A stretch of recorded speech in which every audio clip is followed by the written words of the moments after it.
අද කතා කරන්නේ ආදර සම්බන්ධතා ගැන. ඉතින් ලව් කරන්න පටන් ගත්ත මුල් කාලේ වගේ නෙවෙයි ටික කාලයක් යනකොට මාස 6ක් විතර ගියාට පස්සේ අර මුල් කාලේ තිබ්බ ස්පාර්ක් එක ගොඩක්ම නැති වෙනවා. ඇයි මෙහෙම වෙන්නේ? මුල් කාලේ අපිට හරිම අර හිතට තියෙනවා නිකන් හරි අමුතු ෆීලින් එකක් නිකන් සමනල්ලු පියාඹනවා වගේ ෆීලින් එකක් තියෙනවා. නිතරම මැසේජ් එකක් දාන්න හිතනවා, කෝල් එකක් ගන්න හිතනවා, අපේ වටේ ඉන්නවා වගේ අපිට දැනෙනවා. හැබැයි කාලෙන් කාලෙට ටිකක් කාලයක් යනකොට අපිට දැනෙන්න ගන්නවා ඒක නිකන් අර කලින් තිබ්බ ෆීලින් එක අපිට දැනෙන්නේ නැහැ. සමහරවිට කලින් තිබ්බා වගේ කෝල් එකක් ගන්න හිතෙන්නේ නැහැ. මැසේජ් එකක් දාන්න හිතෙන්නේ නැහැ. ඉතින් මේ වෙලාවට අපි හිතන්නේ අපේ අන්ඩර්ස්ටෑන්ඩින් එක නැති වෙලා මෙයා අපිට ගැලපෙන්නේ නැහැ කියලා. ඉතින් සමහර වෙලාවට කෙනෙක් හිතනවා අරයා වෙනස් වෙලා, හිටියට වඩා වෙනස් වෙලා කියලා. ගොඩක් අයට හිතෙන්න පුළුවන් මෙන්න මේක ආදරේ අඩුවීමක් කියලා. හැබැයි කපටි මිනිස්සුත් ඉන්නවා සාමාන්‍ය ලව් එකක් ගත්තට පස්සේ මෙන්න මේ දේ වෙනවා. සරලව මෙතනදි වෙන්නේ කෙමිකල් ට්‍රාන්සිෂන් එකක්. ඉතින් මොකද්ද මේ තියෙන කෙමිකල් ට්‍රාන්සිෂන් එක? එන්න අපි අද කතා කරමු මේක බයොලොජි පැත්තෙන් වගේම සයිකොලොජි පැත්තෙන්. ආදරය කරන ෆේස් 1 එක අපි ගමු. ඉතින් මේකට අපි සරලව කියනවා ලිමරන්ස් කියලා. ඉතින් මේ ෆේස් 1 එකට අපි කියන්නේ ලිමරන්ස් කියලා. තවත් සරලව කිව්වොත් ඉතින් අර පිස්සු හැදෙන කාලේ තමයි මේ ලිමරන්ස් ටයිම් එකේ තියෙන්නේ. ඉතින් මෙතනදී මොනවද වෙන්නේ? සරලවම අර මම ඊයේ පෝස්ට් එකේ කිව්වා වගේම අපේ තියෙන ඇඟේ තියෙන හෝමෝන්ස් මෙතනටත් බලපානවා. ඩෝපමින් කියන හෝමෝන් එක බලපානවා. නොරෆිනෙෆ්‍රින් කියන හෝමෝන් එකක් තියෙනවා. ඒකත් මෙතනට බලපානවා. නොරෆිනෙෆ්‍රින් ගැන මම මෙතනින් දාන්නම්. නොරෆිනෙෆ්‍රින් හෝමෝන් එක තමයි මේ තියෙන්නේ. love is blind කියලා අහලා තියෙනවනේ. ඉතින් love is blind වෙන්නේ මෙන්න මේ හෝමෝන්ස් දෙක නිසා. first මොකද්ද? ඩෝපමින්, ඊට පස්සේ නොරෆිනෙෆ්‍රින් කියන එක. මේ දෙකම එකතු වෙලා මොකද්ද කරන්නේ? අපිට පෙන්වන්න හදනවා. හරිම ලස්සන, හරිම නිකන් අර සමනල්ලු පියාඹන ලෝකයක්. මේ වෙලාවේ අපිට රියැලිටි එකට වඩා පේන්නේ ආදරෙන් අන්ධ වෙච්ච කාලයක්. ඉතින් සරලවම ආදරේ යන්දයි කියන එක බයොලොජිකලි සනාථ කරන්න පුළුවන් මෙන්න මෙතනදී. ඕනෙම රිලේෂන්ෂිප් එක මාස 6 ඉඳලා මාස 12ක් වෙනකන් කියන්නේ අවුරුද්දක් විතර වෙනකන් මෙන්න මේ ලිමරන්ස් කියන එක තියෙනවා. එතනට අපි සරලව පාවිච්චි කරන තවත් වචනයක්. මේකට අපි කියනවා intense infatuation කියලා කියනවා මේ ලිමරන්ස් ටයිම් එකට. දැන් ඕගොල්ලන්ට මම කියන්නේ සෙරටොනින් කියලා අපේ තියෙනවානේ නියුරෝ ට්‍රාන්ස්මිටර් එකක්, හෝමෝන් එකක්. පුදුම වැඩේ කියන්නේ ලව් කරන්න පටන් ගත්තට පස්සේ මෙන්න මේ සෙරටොනින් කියන හෝමෝන් එක gradually drop වෙනවා.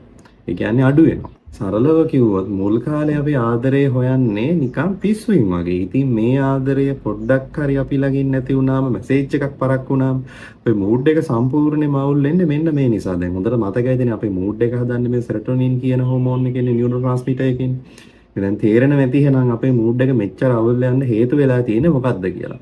සරලව හොයාගෙන තියෙනවා OCD තියෙන කෙනෙක් ගත්තට පස්සේ OCD තියෙන කෙනෙක්ගේ සෙරටොනින් ලෙවල් එකයි ආදරය කරන්න පටන් ගත්ත කාලේ කෙනෙක්ගේ සෙරටොනින් ලෙවල් එකයි සමානයි කියලා. ඒ කතා කරේ ලිමරන්ස් ෆේස් එකනේ. ඊට පස්සේ තමයි ඇටැච්මන්ට් ෆේස් එකට එන්නේ. ෆේස් 2 එක ඇටැච්මන්ට් ෆේස්. මෙතනදී මොකද්ද වෙන්නේ? දැන් අර මුල් කාලේ වගේ දැන් අපේ තියෙන්නේ මොන ඩෝපමින්, නොරිෆොනෙෆ්‍රින් මෙන්න මේ දේවල් අපේ තියෙන්නේ. එතකොට අපේ තියෙන මූඩ් එකක් දැහැලා තියෙන සෙරටොනින් නිසා.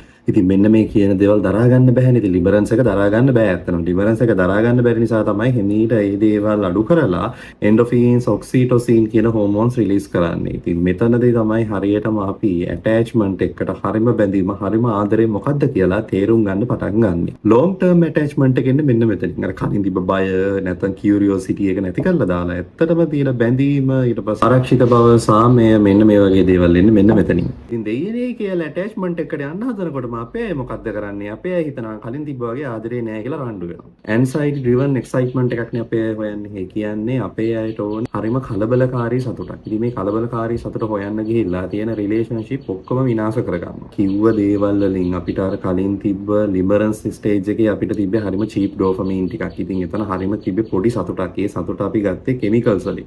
ඉතින් මෙන්න මේක හරි ස්ටේබලයිස් වෙනකොට තමයි අපිට සමහරලාට හිතෙන්නේ අනේ දැන් ආදරේ නෑ, ආදරේ විනාශ වෙලා, ආදරේ නැති වෙලා කියලා. හැබැයි ඇත්තට මෙහෙම දෙයක් වෙලා තියෙන්නේ. ආදරේ එහෙමත් නැත්නම් ලව් කියලා කියන්නේ ෆීලින් එකක් විතරක්ම නෙවෙයි. ඒකට ගොඩක් ලොකු කැපවීමක්, කමිට්මන්ට් එකක් තියෙනවා. ඉතින් කමිට්මන්ට් එකක් නැත්නම් ලව් කියන දේ තියාගන්න හරි අමාරුයි. ෆීලිංගස් කියන දේවල් එනවා යනවා. ඉතින් ඒක සාමාන්‍ය දෙයක්. හැබැයි කමිට්මන්ට් කියන එක තමයි තියෙන්න ඕනේ. ඒ නිසා අමතක කරන්න එපා. ලිමරන්ස් ස්ටේජ් එක ඉවර වෙච්ච ගමන් තමයි මේ ඇටැච්මන්ට් ස්ටේජ් එකට එන්නේ. ඉතින් අනවශ්‍ය විදිහට කලබල වෙන්නේ නැතුව, අනවශ්‍ය දේවල් කරන්න කියලා හදිසි වෙන්නේ නැතුව කාලෙන් කාලෙට පොඩ ලඟ වෙලා කතා බහ කරලා අලුත් දේවල් කරන්න.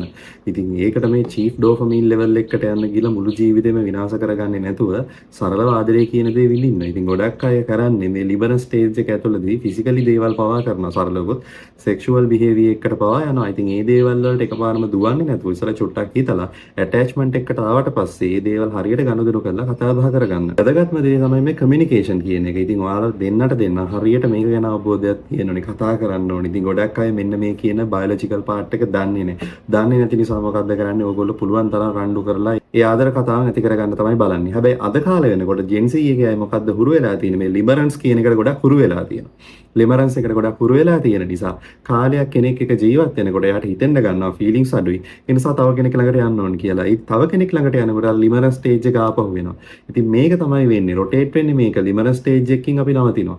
අපි ඇටැච්මන්ට් ස්ටේජ් එකට යන්නේ නැහැ. ඉතින් මේක ගැන නොදන්න නිසා තමයි අපිට ඒක වෙලා තියෙන්නේ. ඊට පස්සේ ෆීලිංග්ස් නෑ වගේ කියලා හිතුණොත් හොඳට මතක තියාගන්න. මොකද්ද මතක තියාගන්න ඕනේ? අපි හිටියේ ලිබරන්ස් ස්ටේජ් එකක. ඉතින් මෙන්න මේ කියන හෝමෝන්ස් එක තමයි අපි හිටියේ. දැන් අපි ඇවිල්ලා ඉන්නේ ඇටැච්මන්ට් ස්ටෙප් එකට කියලා. ඉතින් මෙන්න මේ චූටි දේ මට කියන්න ඕමනා වුණේ. ඉතින් ආදරය කරන්න. ආදරය කියන්නේ එක මේක හැඟීමක් නෙවෙයි. ඒක කමිට්මන්ට් එකක්. ගිහිල්ලා එන්න.